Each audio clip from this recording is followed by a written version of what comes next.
Hey Saber Freaks, Bombard from Rebel Armory Forum and FX Sabers Forum and Best Bin Custom Props. You can find me on YouTube and you can find me on Instagram as well under Best Bin Custom Props. This is part 2 of the video for my world's first Master Replica Darth Vader Revenge of the Sith LE. This is not the Force FX version, although I don't even think they made a Force FX version from Revenge of the Sith, but this is the limited edition. This is what would have been just a static prop that comes in a display case with a display stand and everything. And this is the second part of the video. Demoing it. I said I would do a second part because there was a few bits that needed to be added back to it, which is the black section that goes on the pommel on these. It's got like a dome, polished dome piece. There's also a chrome section, which don't know if you can see it or not on the video. It goes just inside there. I think there was one other piece on it, but I can't remember what it was that I needed to do. Just a little bit more detail on what needs to go on with these sabers. Basically, they're actually, from my point of view, maybe not necessarily from the point of view of a novice, but from my point of view and having people with machines that can do the sort of work that I need doing, it's quite an easy one to convert compared to a few of the others that I've seen. This section here is actually hollow. This actually screws on. It's glued, so it's not easy to remove, basically. There's a gigantic bolt which goes from here that holds this section to this section all the way through and bolts the two pieces together. This piece and this piece are in two separate pieces. This is a separate piece, this black part here. And basically what you need to do to convert it, you need to unbolt it. So you need a really long socket extension. You need to unbolt that section from in here. I think I might have the part that I removed. Bear with us 1 second. Yeah, I have. Here it is. This is what holds the saber together. And I've got to make a blade plug which matches the design of this as well to go with it.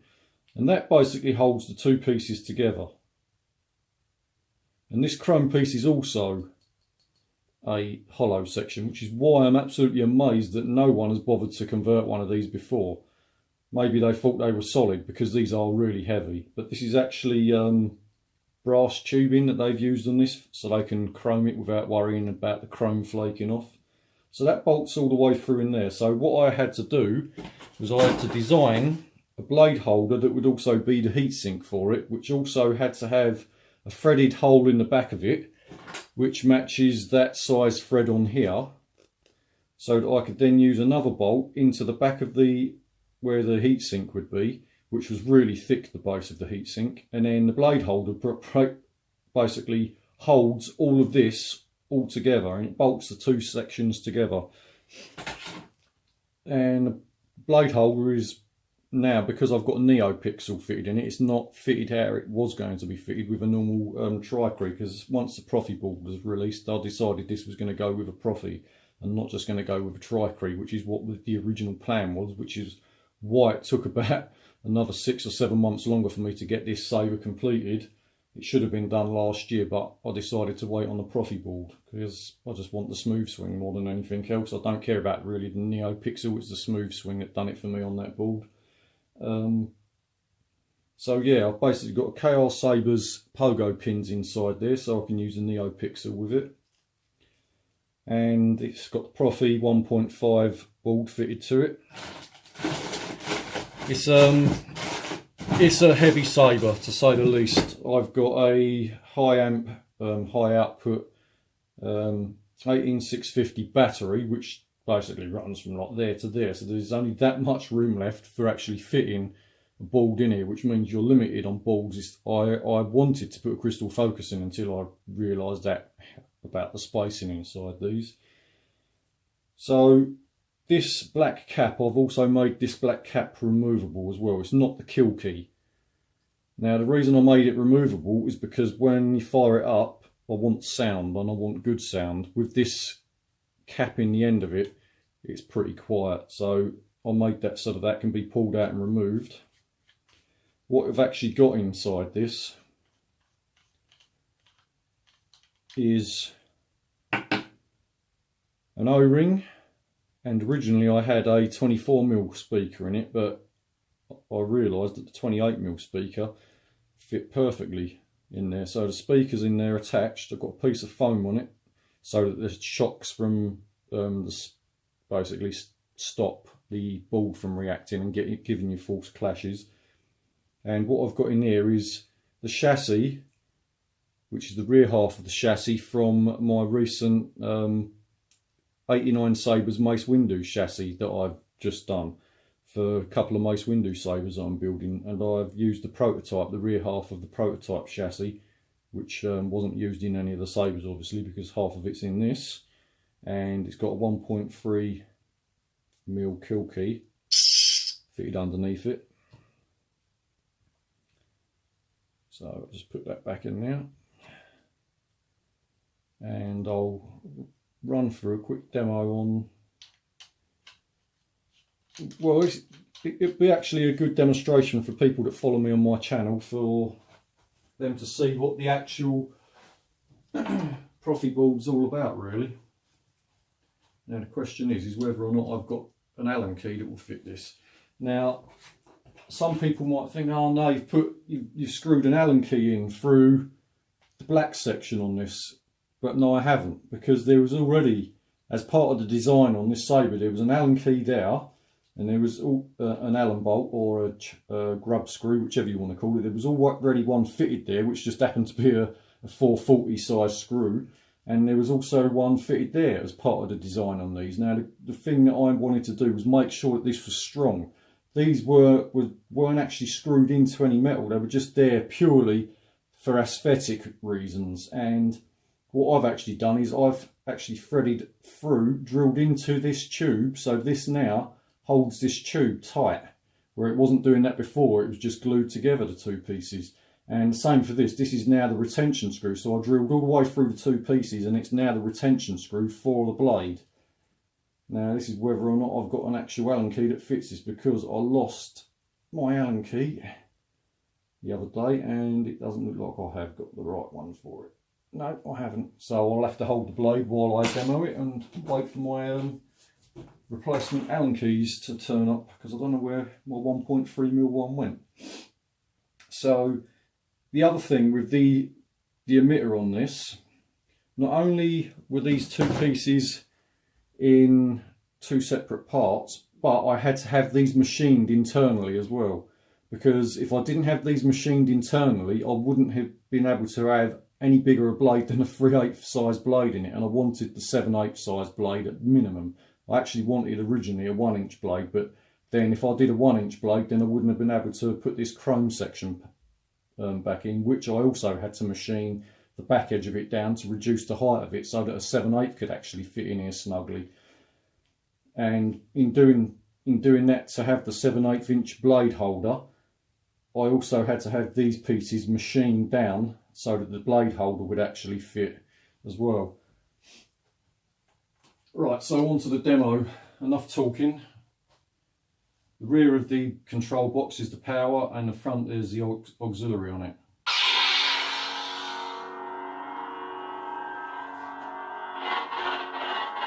And this is smooth swing. And that is why I wanted this board specifically.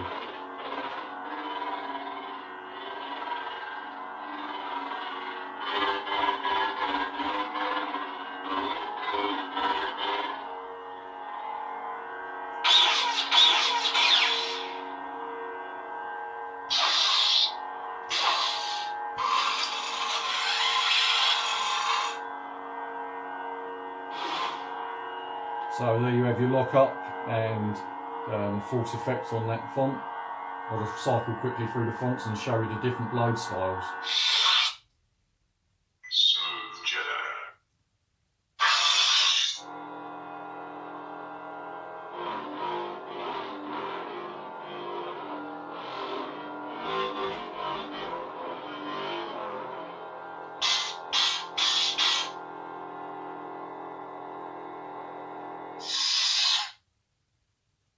Vengeance.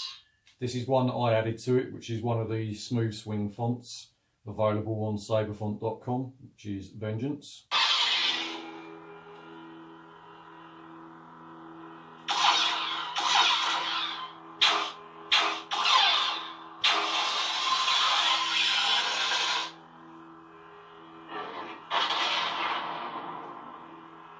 That's one of the false effects.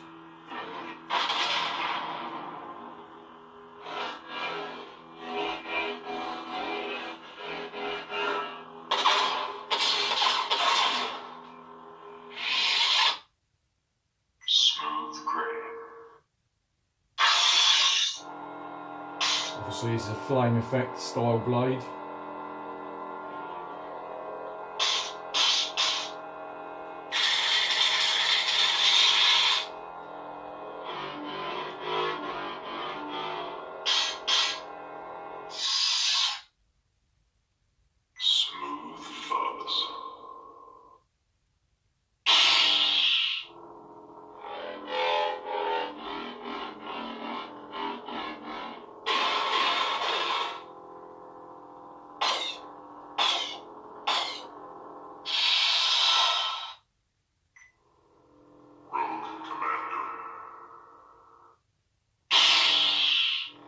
This is a blue flame style, I presume that's meant to be.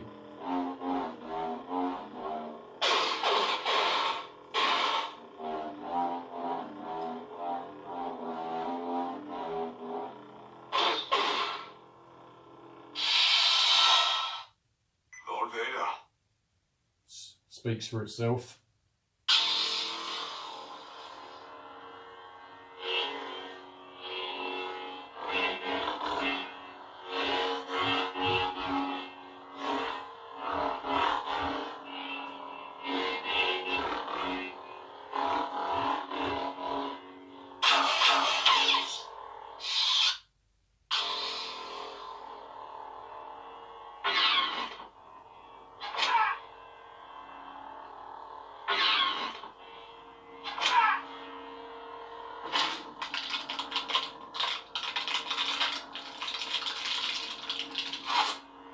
So I believe this sound font's got 2 or 3 false effects on it.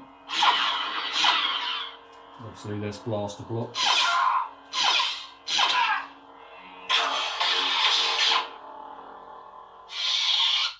Right, and we'll start getting into the more weird blade styles now. Obviously that's a green one, so that's not that weird. Teensy. There's a white. Smooth Jedi.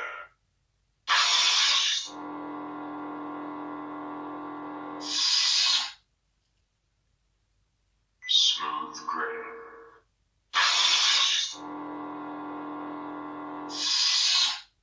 Smooth Fuzz. And this one, if you look at it closely, it's purple and it goes into blue.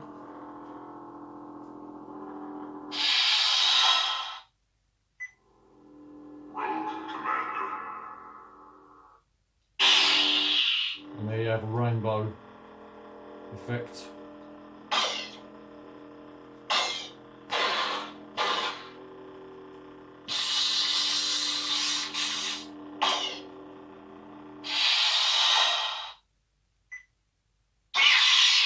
There's a strobe.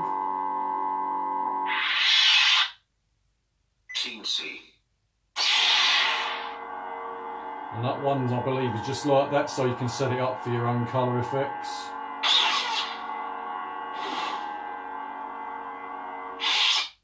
Smooth Jedi. This one is battery power, so it's showing that battery power on batteries around coming down to about halfway. I presume it comes all the way down here. I've not taken it to dead yet, so. Teensy. And there we are, back to the start.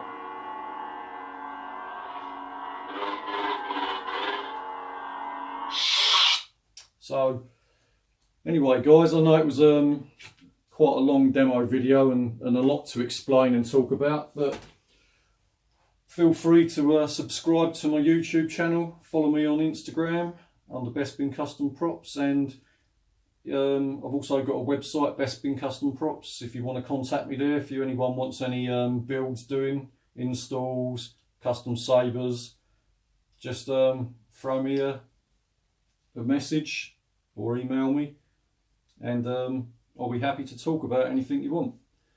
Thanks a lot. Bomb out.